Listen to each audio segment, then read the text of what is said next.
Boa tarde, pessoal, tudo bem? Vou falar de Jonas hoje, né? Jonas, ele recebeu uma ordem do Senhor para poder pregar numa cidade chamada Nínive, né? Só que ele desobedeceu o Senhor. Ele desobedeceu o Senhor e foi para uma cidade chamada Tarsis. Ele meteu o pé. Ele não queria pregar na cidade de Nínive e saiu fora. Pegou o barco, né, e foi para outra cidade. Só que no meio dessa viagem, esse barco quase afundou. Teve uma tribulação muito forte e Jonas sabia que foi por culpa dele. Ele falou para a tribulação que aquela culpa foi dele ter feito aquilo, de estar acontecendo aquilo, né? Essa tribulação, ela jogou ele no mar, próximo da praia. Ele foi engolido por um peixe e voltou ao ponto de entrada. Por quê? Porque o Senhor queria que ele cumprisse o que foi designado para ele cumprir. Só que o Jonas não queria. Por que ele não queria ir pregar em Nínive? Porque ele sabia que aquele povo ia se salvar. Aquele povo tinha atacado. Nínive era uma cidade assíria, eram os assírios, e havia atacado o povo dele. Então ele tinha raiva daquela gente.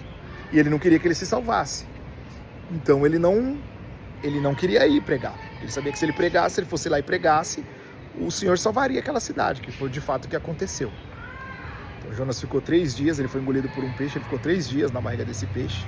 Esse peixe o colocou lá na entrada do porto novamente, e ele foi designado para essa cidade, e dessa vez ele foi, fez a pregação, e de fato aquele povo se salvou, né? Inclusive até o rei se salvou.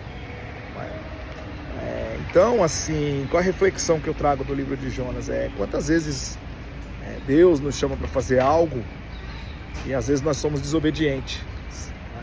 Às vezes a gente pensa, caramba, né? Você recebe um chamado e você não vai, né? Simplesmente você não vai. Ao invés de você ir para um lado, você vai para o outro, né?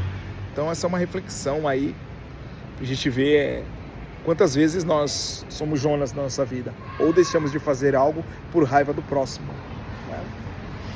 Não por ser a vontade de Deus, e sim por conta do nosso ego, né? Do nosso rancor, e não querer ajudar o próximo, né? Então quantas vezes aí a reflexão quantas vezes aí a gente está sendo um Jonas, tá bom? Essa é a reflexão aí da palavra de hoje. Tudo bem? Abraço aí, bom final de semana e boa tarde a todos.